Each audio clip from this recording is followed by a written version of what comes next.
Bismillahirrahmanirrahim. Alhamdulillahi rabbil alamin. Wassalatu wassalamu ala al-mab'uthi rahmatan lil alamin, Nabiyyina Muhammadin wa ala alihi wa sahbihi wa sallama tasliman katsira, amma ba'd. Ikhwani wa akhawati fillah, a'azzani Allah wa iyyakum, wa ghafara li wa lakum, wa rahimani wa iyyakum jami'an.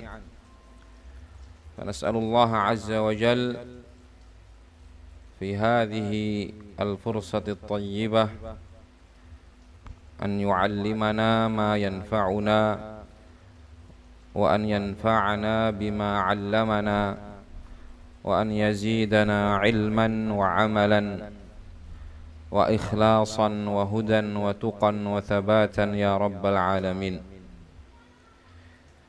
Insyaallah kita akan lanjutkan pembahasan dari karya Asy-Syaikh Al-'Allamah Abdurrahman Ibn Nasir As-Sa'di rahimahullahu ta'ala tentang kiat-kiat jitu untuk meraih kebahagiaan. Pada kesempatan yang terakhir kita telah membaca sebuah pasal yang menjelaskan tentang sebagian cara ataupun kiat untuk bisa meraih kebahagiaan. Hal itu adalah apa? Berzikir kepada Allah Subhanahu wa ta'ala ataupun memperbanyak zikir kepada Allah Subhanahu wa ta'ala. Kemudian selain dari itu adalah menyebut dan menceritakan nikmat-nikmat Allah Subhanahu wa ta'ala yang telah dikaruniakan untuk kita semua. Karena dengan banyak menyebut nikmat Allah, menceritakan nikmat Allah, kita akan semakin tersadar bahwa tidak ada hari atau bahkan tidak ada detik tanpa nikmat dan karunia dari Allah Subhanahu wa ta'ala. Karena seorang hamba, seberapapun besar kesulitan yang dia hadapi dan sebesar apapun musibah yang dia alami, kalau dia mau objektif dan sportif untuk membandingkan musibah tersebut dengan nikmat-nikmat Allah Subhanahu wa ta'ala yang ada pada dirinya, maka musibah itu belum seberapa. Karena kita ini ya sebagai makhluk dari Allah, sering saya sampaikan ya, dari ujung rambut sampai ujung kaki isinya adalah apa? Nikmat. Nah, lalu kenapa kita harus bersedih? Kenapa kita harus marah? Kenapa kita harus tidak mau menerima ketentuan Allah, padahal yang diujikan kepada kita itu baru sedikit jika dibandingkan nikmat-nikmat yang ada pada diri kita. Sehingga itu salah satu cara supaya kita bisa bahagia terus, ya, memiliki pikiran yang positif, memandang kepada masa depan yang cerah, adalah dengan kita melihat nikmat-nikmat Allah yang terus dan senantiasa terkucur kepada diri kita. Kemudian yang ketiga di antara perkara yang penting yang beliau sebutkan adalah apa? Di antara hal yang bisa mengalihkan kita dari kesedihan adalah dengan memperbanyak melihat dan memperhatikan orang-orang di sekitar kita yang berada di bawah kita, yang keadaannya lebih sulit dari kita. Naam, sebagaimana sabda Nabi alaihi salatu wassalam, unzuru ila man huwa asfala minkum wa la tanzuru ila man huwa fauqakum. Perhatikanlah kepada orang-orang yang berada di bawah kalian, yang lebih sulit dari kalian, yang lebih memprihatinkan keadaannya daripada kalian. Dan janganlah kalian melihat ke atas, karena memang biasanya kalau orang berjalan melihat ke atas itu kesandung atau kejeblos atau ketabrak, ya. Lihatnya ke bawah. Ya, kalau kita mau jalan, ya lihatnya ke bawah. Nah, ya, jadi jangan lihat ke atas, karena kalau ke atas kita akan semakin terlalaikan dari nikmat Allah. Karena yang kita lihat adalah keadaan orang lain yang seolah-olah lebih baik. Ya, padahal kalau Anda mau mendatangi orang tersebut, bicara baik-baik dengan sepenuh hati dan penuh transparansi, mungkin ternyata Anda akan memuji Allah Subhanahu wa taala tiada henti. Karena apa? Ternyata kamu jauh lebih baik kondisimu dibanding orang yang kamu anggap lebih baik darimu. Cuman kamu tidak tahu saja. Naam, wang sinawang. Ya, kamu belum tentu ketika melihat seseorang kelihatannya lebih enak, lebih nikmat. Nah, semua kebutuhannya terpenuhi, fasilitasnya lengkap. Nah, itu lebih bahagia dari kamu, belum tentu. Sehingga kamu jangan fokus kepada mereka, fokus kepada dirimu. Dan kalau memang kamu harus melihat orang lain, lihatlah orang-orang yang ada di sekitarmu, tidak usah jauh-jauh, yang keadaannya lebih memprihatinkan. Maka hal itu kata Nabi alaihi salatu wassalam, ajdaru alla tazdaru ni'matallahi alaikum. Hal itu akan lebih mendorongmu untuk tidak engkau remehkan nikmat Allah Subhanahu wa taala yang telah diberikan kepada kalian. Naam. Kemudian kita akan melanjutkan berikutnya pada pasal yang baru. Naam, qala al-muallif rahimahullahu taala faslun wa minal asbabil mujibati lis-sururi wa zawalil hammi wal gham. Nah, di antara sebab-sebab yang akan menghilangkan, di antara sebab-sebab al-mujibah yang mengharuskan lis-surur, datangnya kebahagiaan, wa zawalil ham, dan mengharuskan hilangnya al-ham, kesedihan, wal gham, keresahan. Itu semua adalah saudara kandung al-ham, wal gham, wal hazan, wal huzn, wal qalaq, ya, saudara kandung, ya, kesedihan, kecemasan, kegundahan, kekhawatiran, maknanya hampir sama, dan sudah kita jelaskan makna spesifik dari masing-masing al-hazan wal huzn atau al-ham ataupun al-gham. Bisa dibuka lagi. Naam. As-sa'yu fi izalatil asbabil jalibati lil humum. Naam, adalah berusaha untuk menghilangkan sebab-sebab yang akan mendatangkan humum, kecemasan atau kekhawatiran.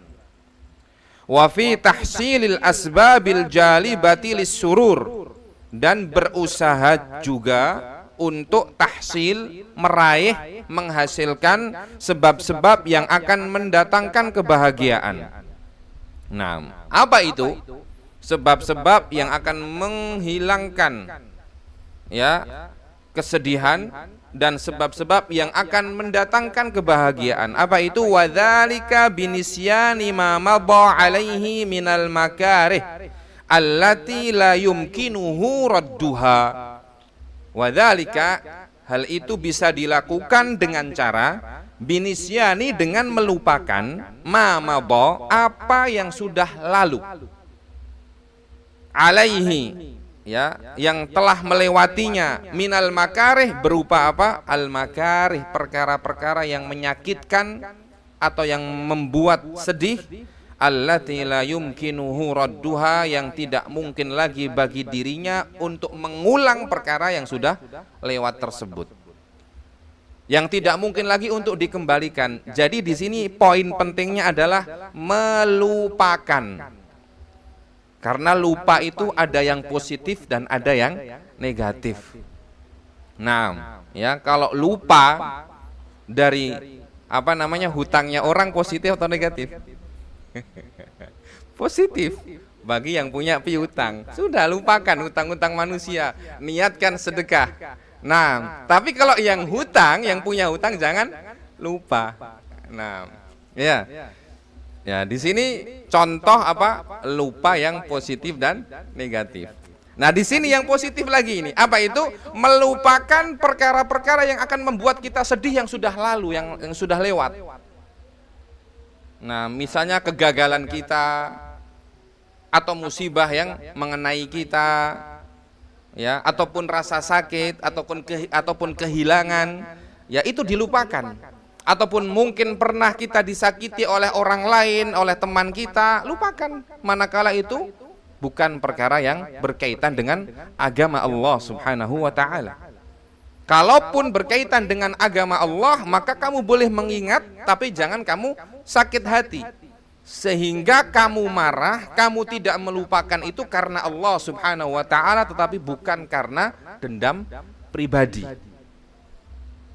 Ketika ada saudaramu melakukan sebuah kesalahan kepadamu, baik dengan ucapan maupun perbuatan yang akan mendatangkan, ya, ketersinggungan atau kesakit hatian, ataupun akan mendatangkan kebencian dan permusuhan, lupakan. Nah, kamu belajar untuk melupakan. Karena ini yang akan mendatangkan kebahagiaan kepadamu. Dan kamu suatu saat nanti akan merasakan nikmatnya memaafkan kesalahan orang. Jauh lebih besar dan lebih nikmat daripada kamu membalas kesalahan orang tersebut dengan perbuatan yang serupa dan setimpal. Ketika kamu bisa memaksa dirimu, ya, mengekang hawa nafsumu untuk memaafkan kesalahan orang lain, maka sungguh kamu akan merasakan nikmatnya memaafkan, dan sungguh hatimu akan menjadi hati yang lunak, ya, yang memiliki kekhusyuan kepada Allah Subhanahu wa ta'ala. Nah, jadi ini, ya ikhwah, ya, di antara perkara yang akan kebahagiaan dan menjauhkan kesedihan adalah melupakan, ya, kejadian-kejadian yang sudah lalu, yang dia tidak sukai atau yang menyakiti hatinya, allati la yumkinuhu radduha, yang sudah tidak mungkin lagi untuk diulang. Lalu kenapa kamu ingat-ingat? Ya, karena tidak mungkin lagi untuk kamu kembalikan, kemudian kamu atur supaya perkara itu, kejadian itu tidak terjadi, kan begitu. Lalu untuk apa kamu ingat? Karena justru dengan mengingat-ingat hal tersebut, ya, akan semakin membuatmu sakit hati, membuat kebencianmu semakin besar, yang akhirnya kamu bisa menjadi terbalik. Tangqalibu, naam, baina kaunika mazluman fil awwali walakin bisababi tadzakurika, naam, wa bisababi intiqamika tangqalibu zaliman, sebagaimana dijelaskan oleh Syekhul Islam Ibnu Taimiyah rahimahullah. Bahwa bisa jadi ketika kamu mengingat-ingat kejadian itu, apalagi berkaitan dengan orang lain, kebencianmu semakin besar. Kemudian akhirnya kamu berubah, yang tadinya kamu dizalimi, iya, tetapi karena kebencianmu semakin besar, akhirnya muncullah ucapan-ucapan yang buruk. Kamu menggunjing dia, membicarakan dia, akhirnya melampaui batas. Kamu yang berubah menjadi zalim. Nah, karena kamu mengingat-ingat terus kesalahan itu. Nah, sehingga kamu akan terdorong dan terprovokasi untuk membalas dengan perbuatan yang sama atau bahkan melebihi. Nah, wa ma'rifatuhu anna ishtighala fikrihi fiha min babil abathi wal muhal. Nah, ini. Dan ma'rifatuhu yang kedua, yang pertama melupakan. Yang kedua adalah mengetahui, atau memahami annashtighala fikrihi, bahwasanya menyibukkan pikirannya fiha, dengan perkara yang sudah lalu tersebut, dengan kejadian yang sudah lewat tersebut, min babil abath, itu adalah termasuk perbuatan abath, sia-sia, wal muhal, dan perbuatan yang mustahil. Artinya ketika kamu menyibukkan pikiranmu dengan perkara yang sudah lewat dan terjadi, maka ini kamu harus fahami bahwa perbuatan tersebut adalah perbuatan sia-sia karena tidak ada manfaatnya. Wal muhal, dan perbuatan yang mustahil karena sudah tidak bisa lagi diulang dan dikembalikan. Wa anna dzalika humqun wa jununun, dan bahkan hal itu adalah humqun, kedunguan atau ketololan, wa jununun, dan kegilaan. Ya begitu memang hakikatnya. Orang yang selalu mengingat-ingat kejadian-kejadian yang lalu, kesalahan-kesalahan orang, yang sudah lewat, tidak akan mungkin lagi untuk diulang dan diatur ataupun dikembalikan, sehingga ini adalah perbuatan yang sia-sia dan menunjukkan tingkat akalnya seseorang. Ya, berarti ya tingkatan dia hanya segitu saja. Kata beliau apa? Humqun, ya, kedunguan, wajud, dan kegilaan. Sehingga maaf saja, berarti kalau ada orang yang senang untuk mengingat-ingat kesalahan orang, kejadian-kejadian yang sudah lalu diingat, disebut, ya, diucapkan, diulang-ulang, berarti ini menunjukkan ada kadar kedunguan dan kegilaan pada orang tersebut, sehingga butuh untuk segera diobati.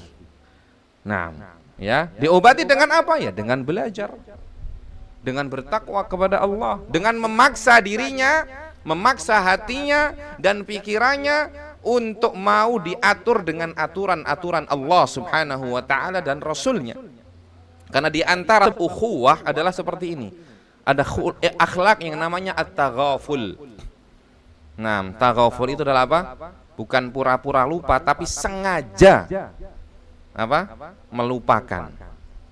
Melupakan kekurangan, ketergelinciran, dan kesalahan orang lain yang berkaitan dengan dirinya sendiri. Fayujahidu qalbahu anit tafakkuri fiha, maka dia yujahid, ya, berjuang untuk mengatur qalbahu, mengatur hatinya, yujahidu an. Ini ada makna yang perlu diperhatikan, bukan fi tapi apa? An. Maksudnya apa? Dia memaksa, berjuang mengatur hatinya untuk tidak tafakur, berfikir ataupun memikirkan fiha, perkara-perkara yang sudah lalu tersebut. Ya, jadi di sini jangan diartikan berjuang bersungguh-sungguh mengatur hatinya untuk memikirkannya, tapi untuk tidak berfikir, karena ada kata an, bukan fi. Jahada fi sabilillah, berjihad di jalan Allah. Tetapi kalau jahada an, berarti dia berjihad untuk melawan. Naam. Wa kadzalika yujahidu qalbahu an qalaqihi lima yastaqbiluhu. Nah, ini sekarang perkara yang berikutnya. Demikian pula dia berjihad, berjuang mengatur qalbahu, hatinya, an qalaqihi, untuk tidak qalaq. Apa itu? Goncang ataupun khawatir ataupun risau, lima yastaqbiluhu, terhadap apa yang akan dia alami di masa mendatang. Nah, mimma yatawahhamuhu min faqrin au khaufin, dari perkara-perkara yang dia khawatirkan untuk menimpa dirinya, baik itu faqrin, kefakiran, kemiskinan, au khaufin, ataupun rasa takut yang berlebih. Naam, au ghairihima minal makarihi allati yatakhayyaluha fi mustaqbali hayatihi, ataupun ya perkara-perkara yang lain selain dari dua hal tersebut, minal makarih, dari perkara-perkara yang tidak dia sukai, allati yatakhayyaluha, yang dia bayangkan, fi mustaqbali hayatihi, akan dia alami pada masa datangnya, pada masa depannya. Nah, jadi ini dia, jangan mengingat-ingat yang lalu, yang sudah terjadi, dan jangan terlalu khawatir dan takut dan cemas dan risau terhadap masa depan. Sudah bismillah, tawakkalna 'ala Allah. Yang penting kita lurus. Nah, apapun yang menimpa kita, yang penting tetap menjadi hamba Allah yang bertakwa. Mau kaya, mau miskin, karena kaya itu bukan bukti cinta Allah kepada kita, dan miskin itu bukan bukti murkanya Allah kepada kita. Jadi no problem, tidak masalah. Nah, jangan terlalu khawatir. Tapi yang perlu kita terus pegang adalah al-istiqamah 'alal haqq, terus di atas kebenaran. Naam. Fa ya'lamu anna al-umura al-mustaqbalata majhulun ma yaqa'u fiha min khairin wa syarrin wa amalin wa alamin. Maka dia paham, dia tahu, annal umural mustaqbalah, bahwasanya perkara-perkara yang akan datang itu majhulun, tidak diketahui, ma yaqa'u fiha, apa yang akan terjadi dan menimpanya, min khairin, baik itu kebaikan, wa syarrin, ataupun keburukan, wa amalin, atau cita-cita yang tercapai, wa alamin, ataupun malah sakit dan bencana yang didapatkan. Ya, jadi kamu jangan terlalu sibuk memikirkan masa depanmu. Seorang mukmin ya sibuk dengan perkara yang sedang dia hadapi. Naam. Wa annaha biyadil azizil hakim, dan bahwasanya masa depan, nasib kita itu ada di tangan Al-Aziz, Zat yang maha perkasa, Al-Hakim, Zat yang maha bijaksana. Laisa biyadil ibadi minha syai'un, tidaklah masa depan itu ada di tangan hamba-hamba, di tangan manusia sedikit pun, illa sa'ya fi tahsili khairatiha, yang ada di tangan hambanya, ada di tangan manusia hanyalah as-sa'ya, berusaha, fi tahsili khairatiha, untuk meraih kebaikan-kebaikan masa depan tersebut. Jadi yang bisa kita lakukan adalah berusaha. Berusaha dengan maksimal, dengan sebaik mungkin untuk meraih masa depan yang baik. Ketika engkau ingin menjadi orang yang berilmu, maka berusahalah, belajarlah, semangatlah mendatangi majelis ilmu. Urusan kamu mau jadi alim atau tidak jadi alim itu nanti, karena Allah yang menentukan.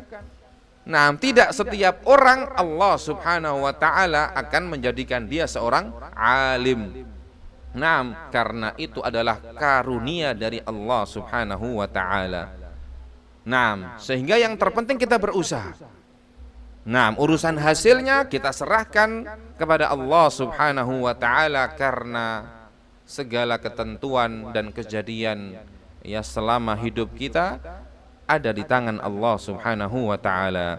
Naam, wa daf'i madarratiha, dan kita juga berusaha untuk dafa' mencegah ya dan menjauhkan madarratiha, bahaya-bahaya masa depan. Naam.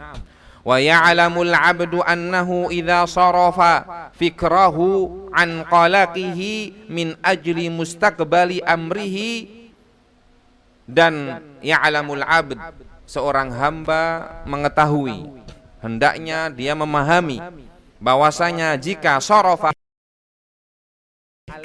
pikirannya an qalaqihi, dari kekhawatirannya, min ajli mustaqbali amrihi, terhadap masa depannya, wattakala ala rabbih, kemudian dia ittakala, bersandar, bertawakal kepada Rabbnya, fi islahihi, di dalam memperbaiki masa depannya tersebut, wa tama'anna ilaihi, dan dia merasa tenang dan tentram ketika sudah menyerahkan urusannya kepada Allah, fi dzalika, di dalam memperbaiki masa depannya. Idza fa'ala dzalika, jika dia sudah melakukan itu semua, itma'anna qalbuhu, maka hatinya akan tenang, wa salahat ahwaluhu, dan keadaannya akan baik, wa zala anhu hammuhu wa qalaquhu, dan akan hilang darinya kesedihan, kecemasan dan kekhawatirannya. Nah, jadi ini kuncinya. Nah, ya, apa tadi? Dia as-sa'i, berusaha ya dengan serius, nah, untuk menempuh kebaikan masa depan dan menjauhkan ya sebab-sebab yang akan mendatangkan keburukan di masa depan. Kemudian dia juga yakin ya bahwasanya dengan memalingkan pikirannya dari rasa cemas dan khawatir terhadap masa depannya, tetapi dia fokus berusaha memperbaiki masa depannya, kemudian bertawakal, bersandar kepada Rabbnya dalam memperbaiki masa depannya, dan dia merasa tenang ketika dia sudah bergantung kepada Rabbnya. Kalau dia berhasil melakukan itu semua, maka rasa sedihnya, kecemasannya, dan kekhawatirannya akan hilang. Wa min anfa'i ma yakunu fi mulahadhati mustaqbalil umur, dan di antara perkara yang paling bermanfaat untuk ya mulahadhat, memperhatikan dan memperbaiki mustaqbalil umur, masa depan, adalah apa? Isti'malu hadzal du'a, menggunakan ya doa yang mujarrab ini. Ya, alladzi kana an-nabiy sallallahu alaihi wasallam yad'u bihi, yang mana Nabi sallallahu alaihi wasallam punya kebiasaan berdoa Allah dengan doa ini. Jadi doa untuk memperbaiki apa? Masa depan. Nah, apa doa tersebut? Nah, ya, Nabi sallallahu alaihi wasallam telah bersabda dalam hadis Abi Hurairah dalam riwayat Al-Imam Muslim, nam, Allahumma aslih li dini alladhi huwa ismatu amri, wa aslih li dunyaya allati fiha ma'ashi, wa aslih li akhirati allati ilaiha ma'adi, waj'alil hayata ziyadatan li fi kulli khair, wal mauta rahatan li min kulli syarr.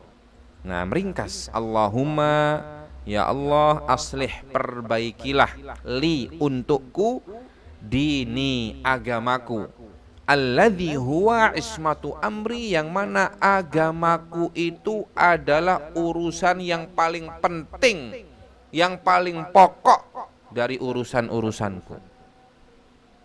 Nah, jadi yang pertama kali kita minta untuk diperbaiki adalah apa? Agama kita. Karena itu kunci kesuksesan dunia akhirat. Nah, ya, ketika agama kita baik, maka yang lain akan mengikuti. Wa aslih li, dan perbaikilah untukku, akhirati, afan, dunyaya, apa, duniaku, allati fiha ma'ashi, ya, yang mana fiha di dunia tersebut kehidupanku. Nah, jadi kita juga minta kepada Allah supaya dunia kita diperbaiki. Maksudnya apa? Kita dijadikan hamba Allah yang senantiasa mendapatkan kemudahan. Bukan mesti kaya, tetapi diberikan kemudahan. Dunianya Allah atur sehingga ketika kita ingin melaksanakan ibadah, kita tidak tersibukkan dengan dunia kita.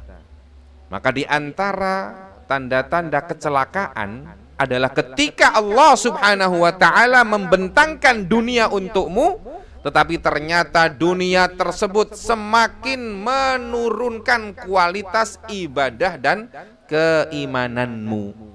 Famal faidatu min dzalik? Maka apa faedahnya? Kalau Allah Subhanahu wa ta'ala bukakan dan bentangkan dunia untukmu, tetapi ternyata dunia tersebut akan menjauhkan kamu dari Allah Subhanahu wa ta'ala, dan bahkan akan semakin mendekatkan kamu kepada murka dan neraka Allah Subhanahu wa ta'ala. Fal musibatu fawqal musibah. Itu adalah sebuah bencana di atas bencana. Jadi maksud dari diperbaiki dunia itu bukan banyaknya dunia ataupun ya fasilitas dunia yang baik, bukan. Tetapi dunia ini betul-betul Allah aturkan untuk kita sehingga bisa menjadi tunggangan kita untuk meraih apa? Akhirat kita.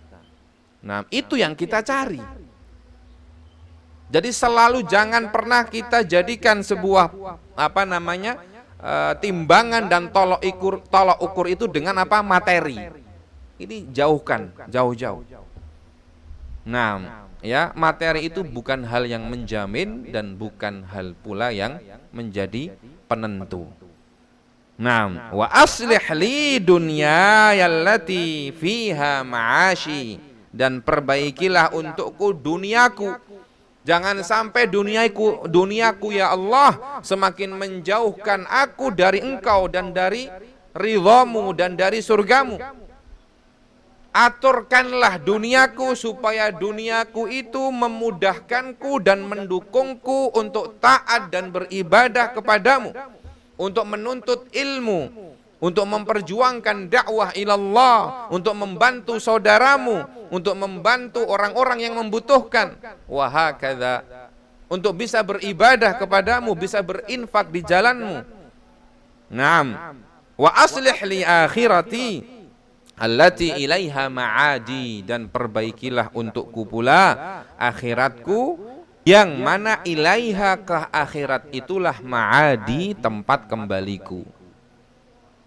Nah, ini lebih penting lagi supaya Allah Subhanahu wa ta'ala perbaiki akhirat kita, yaitu maksudnya Allah pilihkan tempat tinggal yang akan kita yang akan kita tinggali selama-lamanya, yang akan menjadi naungan kita selama-lamanya secara kekal dan abadi.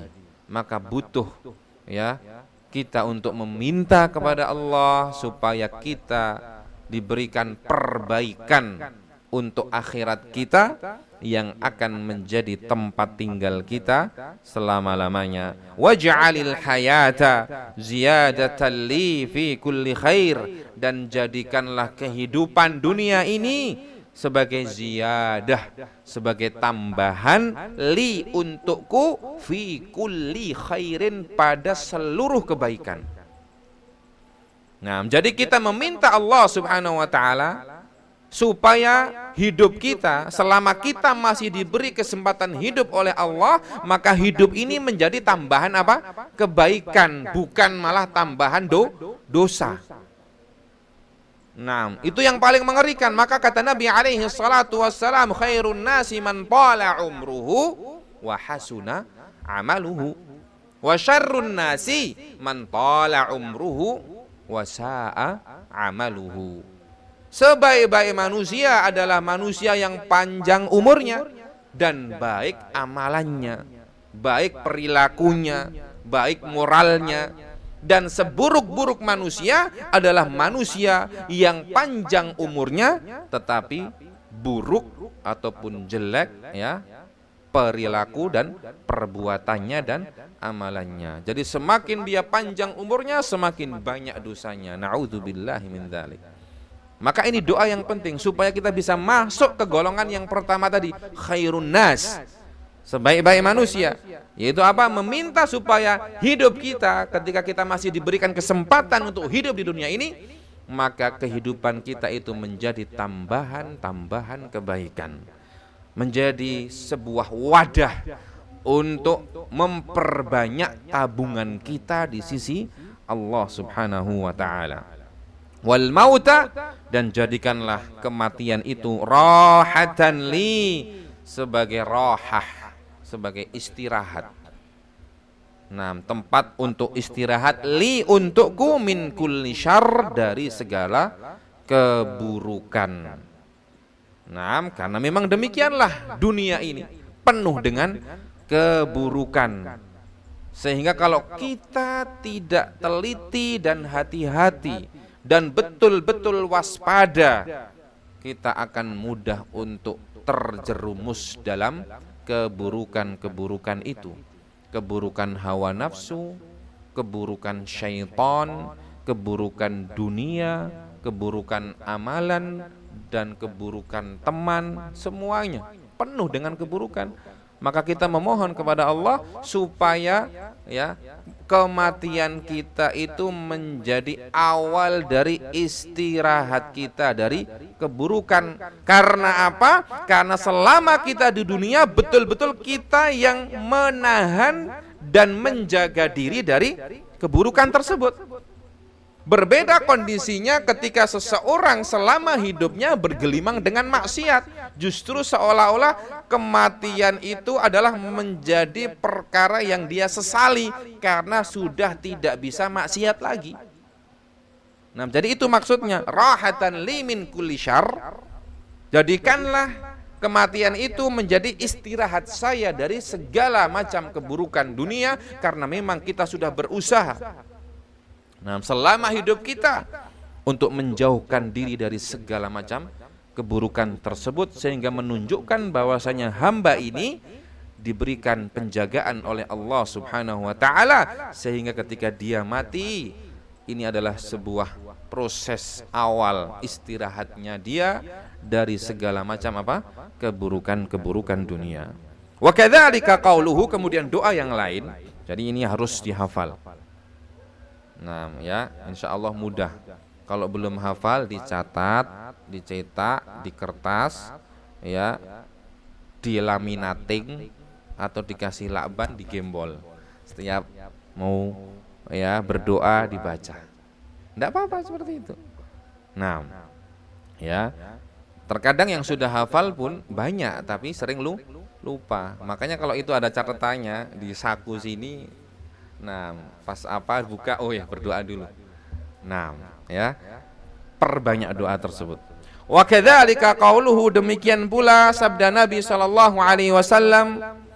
Nah, dalam hadis yang diriwayatkan oleh Al-Imam Ahmad dan juga Abu Dawud dari Abu Bakrah radhiyallahu taala anhu, dan dihasankan oleh Al-Allamah Al-Albani rahimahullah dalam Sahihul Jami'. Nah, Nabi SAW berdoa, Allahumma rahmataka arju, ya Allah, rahmatmulah yang aku harapkan. Fala takilni ila nafsi, maka janganlah engkau takilni ila nafsi, menyerahkan diriku kepada diriku sendiri. Nah, tarfata ain, sekejap mata pun. Karena apa? Karena ketika Allah Subhanahu wa taala sudah tidak lagi menjaga kita, dan kita ini diserahkan kepada diri kita sendiri, hancur kita. Gak akan ada satupun dari kita yang selamat. Karena dari A sampai Z, dari Hamzah ataupun alif sampai ya, semuanya ini kita ini diberikan penjagaan oleh Allah Subhanahu wa taala. Kita bisa taklim karena Allah yang memberikan hidayah dan taufik kepada kita. Kita bisa sholat berjamaah karena Allah yang membantu dan mendukung kita. Kita bisa dapat hidayah tentang akidah yang benar karena Allah yang memberi hidayah. Kita bisa bayangkan kalau seandainya sekejap mata saja Allah biarkan kita dan kita dibiarkan ya kepada diri kita sendiri. Nah, kita tidak bisa membayangkan apa yang akan terjadi dan menimpa kita. Nah, jadi ini adalah sebuah kesadaran. Doa ini menunjukkan sebuah kesadaran seorang hamba betapa butuhnya dia kepada Allah Subhanahu wa taala dan betapa lemahnya dia dan betapa buruknya dia dan betapa kurangnya dia dan penuh dengan dosa dan segala macam ya kekurangan dan kemaksiatan. Nah, ketika dia mengatakan jangan pernah engkau ya Allah biarkan aku, nah, engkau serahkan aku kepada diriku sendiri, karena memang tidak pernah sedetik pun aku lepas dari pertolonganmu, dan aku lepas dari hidayah dan taufikmu, dan aku lepas dari bantuanmu. Naam, wa aslih li sya'ni kullahu, dan perbaikilah untukku sya'ni semua urusanku. Naam, kullahu semuanya. La ilaha illa anta, tidak ada sembahan yang benar kecuali engkau. Naam, Allahumma rahmataka arju fala takilni ila nafsi tarfata ain wa aslih li sya'ni kullahu la ilaha illa anta. Fa idza lahajal abdu bihadza du'a, maka jika seorang hamba telah lahaja, membanjiri mulutnya dan lisannya, al-abdu ya seorang hamba membanjiri lisannya dan mulutnya, memenuhi dirinya bihadzal du'a, dengan doa ini, alladzi fihi salahu mustaqbalihi dini wad dunyawi, yang mana fihi di dalam doa tersebut terdapat salahu kebaikan, mustaqbalihi masa depannya, ad-dini baik ya masa depan untuk agamanya, wad dunyawi ataupun untuk dunianya. Kemudian biqalbin hadirin, dia membanjiri lisannya dengan doa tersebut, biqalbin hadir, dengan hati yang hadir, bukan hati yang absen ya, mulutnya gerak doa tapi pikirannya kesana kemari. Bagaimana Allah mau mengabulkan? Kamu minta saja nggak konsen, minta saja nggak fokus. Nah, coba kalau seperti kamu nagih hutang itu loh, fokus sekali. Nah, ya nagih hutang fokus, atau cari barang yang murah, nah cari supplier yang bagus kan fokus. Nah, ini minta kepada Allah, dia begini, ya Allah begini, tapi pikirannya jalan-jalan ke sana kemari. Nah, anna yustajabulah, bagaimana dia bisa dikabulkan oleh Allah Subhanahu wa taala permintaannya? Jadi harus connect. Nah, walaupun tidak ada kabel, tapi ada saraf. Nah, ya antara mulut dan hati itu harus selalu connect. Nah, ya sehingga ketika engkau meminta kepada Allah biqalbin hadir, dengan hati yang penuh dengan kehadiran, yang betul-betul penuh dengan kesadaran, memohon, meminta ya kepada Allah Subhanahu wa taala. Wa niyatin shadiqah, yang ketiga disertai dengan niat yang jujur. Naam, bukan pura-pura. Ya, tapi memang betul-betul dia punya niat yang tulus dan jujur. Dia meminta karena dia ingin diberikan hal itu. Bukan hanya sekedar untuk gaya-gayaan saja. Atau justru malah karena dia niatnya dunia. Nah, tapi dia ingin diperbaiki semua urusannya karena memang betul itu menjadi sebuah cita-cita, angan-angan dan keinginannya yang terbesar. Karena dia ingin menjadi hamba Allah yang bertakwa, ingin menjadi orang yang dicintai oleh Allah dan ingin tinggal dekat dengan Allah Subhanahu wa taala di surganya. Fil firdausil a'la alladzi arshuhu alladzi saqfuhu arsyur rahman. Dia ingin tinggal di Jannatul Firdaus, di surga Firdaus yang mana atapnya adalah Arsyur Rahman, arsy-Nya Allah Subhanahu wa taala. Nah, ma'ajtihadihi, kemudian setelah dia membasahi, membanjiri ya lisannya dengan doa, kemudian dia lakukan dengan hati yang hadir, pikiran yang fokus, dengan niat yang jujur, ma'ajtihadihi disertai ijtihadihi keseriusannya dan kesungguhannya, fima yuhaqqiqu dzalik di dalam menempuh ya sebab-sebab yang akan mewujudkan hanya tersebut, haqqaqallahu lahu ma da'ahu wa rajahu, maka pasti Allah akan mewujudkan dan merealisasikan untuknya apa yang telah menjadi doanya dan menjadi harapannya. Naam. Wa amila lahu wanqalaba hammuhu farahan wa surura, dan Allah Subhanahu wa taala betul-betul akan berbuat untuknya, nah, mengabulkan doanya, mewujudkan permintaannya, sehingga wanqalaba hammuhu, ya kesedihannya, kerisauannya, ya kekhawatirannya, inqalaba berbalik menjadi farahan kegembiraan, wasururon dan kebahagiaan. Nah, jadi 4 unsur utama. Ya, banyak berdoa, doanya dengan hati yang hadir, ya, yang penuh dengan konsentrasi. Kemudian yang ketiga niat yang jujur dan yang baik. Yang terakhir disertai dengan usaha. Ijtihadihi, usaha yang serius, nah, yang betul-betul ya sungguh-sungguh ya menempuh sebab-sebab yang akan mewujudkan apa yang dia doakan. Nah, tayyib, naktafi bihadzal qadr, kita cukupkan sampai di sini. Wallahu taala a'la wa a'lam. Wa sallallahu ala nabiyyina Muhammad wa ala alihi wa sahbihi wa sallam. Walhamdulillahi rabbil alamin.